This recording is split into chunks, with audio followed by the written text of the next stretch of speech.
Сегодня мы расскажем, как российские спортсмены под видом белорусских завоевывали медали для Беларуси на международных соревнованиях.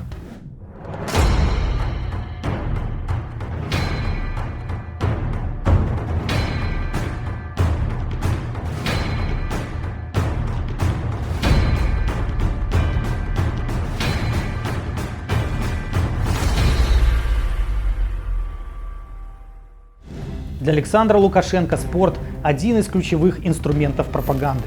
По всей стране построено множество спортивных объектов, но результата это не дало. Возможно, дело не в количестве спорткомплексов, а в подходе к развитию спорта.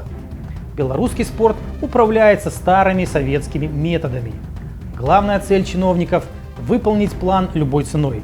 Кто эти чиновники?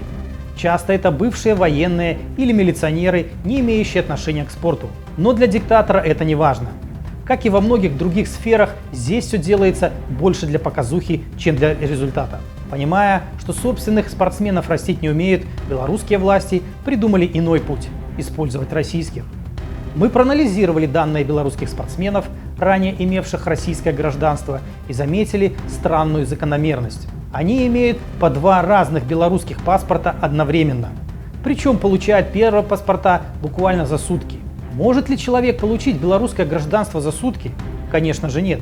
Самый быстрый способ получения белорусского гражданства в соответствии со статьей 14 Закона о гражданстве президент может принять гражданство лиц, являющихся иностранными гражданами или лицами без гражданства, имеющих выдающиеся заслуги перед Республикой Беларусь, высокие достижения в области науки, техники, культуры и спорта, либо обладающие профессией или квалификацией, представляющими государственный интерес для Республики Беларусь. На практике эта процедура занимает от 1 до 3 месяцев. Но для спортсменов все происходило иначе. Как мы уже сообщали, спортивные федерации зачастую возглавляли выходцы из силовых структур. Например, белорусский биатлон находится под контролем КГБ Беларуси. Его возглавляли председатели КГБ Жадобин, Зайцев и Вакульчик. Для тех, кто не знает, поясним. Биатлон является стратегически важным видом спорта для обеспечения национальной безопасности страны. Он курируется КГБ, поскольку именно из этого спорта спецслужбы подбирают снайперов в свои ряды. Кроме того, спортсмены-биатлонисты являются инструкторами для бойцов Альфы КГБ. Так вот, руководители спортивных федераций подбирали российских спортсменов, готовых сменить флаг из-за отсутствия перспектив попасть в сборную России или в поисках лучших условий для продолжения спортивной карьеры. Совместно с министром спорта они обращались в администрацию президента, откуда в МВД поступало устное указание о выдаче российским спортсменам белорусских паспортов. Как правило, за одни сутки или двое, минуя процедуру принятия белорусского гражданства. Такие спортсмены сразу включались в сборные, выезжали на международные соревнования и иногда завоевывали медали. Законно ли это? Конечно, нет.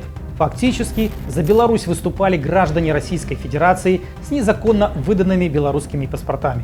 После возвращения в страну эти документы аннулировались, и спортсмены уже легально оформляли гражданство. Теперь все по закону. Рассмотрим ситуацию на примере одного из таких спортсменов. Это биатлонистка Ольга Кудряшова, 1978 года рождения, уроженка города Зеленодольск, России. 12 сентября 2006 года Кудряшова получает первый белорусский паспорт. Заметьте, буквы РВ в личном номере означает, что паспорт выдан уроженцу Беларуси. При этом в документах на выдачу паспорта указано место рождения – Россия.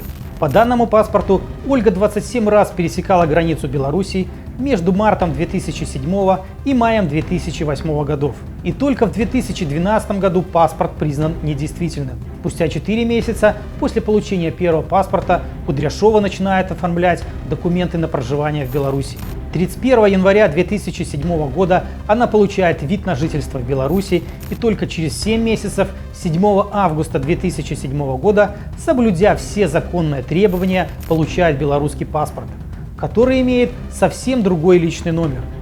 Обратите внимание, на этот раз в конце личного номера имеются буквы VF, которые присваиваются именно уроженцам других государств.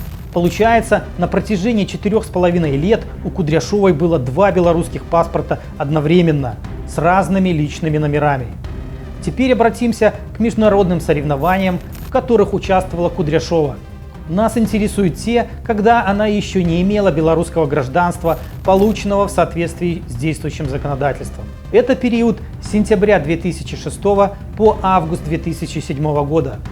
В этот период, в феврале 2007 года, в Болгарии, в городе Банска, проходил чемпионат Европы по биатлону, где Кудряшова завоевала 2 золотые и 1 бронзовую медали. Все эти медали получены незаконно, так как спортсменка не имела права выступать за Беларусь, поскольку не являлась гражданкой Республики Беларусь. А теперь перейдем к личности самой Ольги, которая нам показалась очень интересной.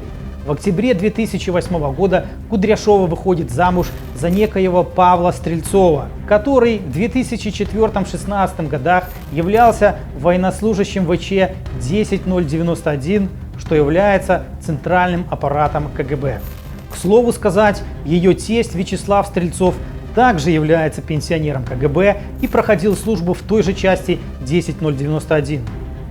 И уже спустя 3 года, 6 декабря 2011 года, Кудряшова получает паспорт прикрытия на имя Поповой Ольги Сергеевны, 1978 года рождения, уроженки города Мурманска.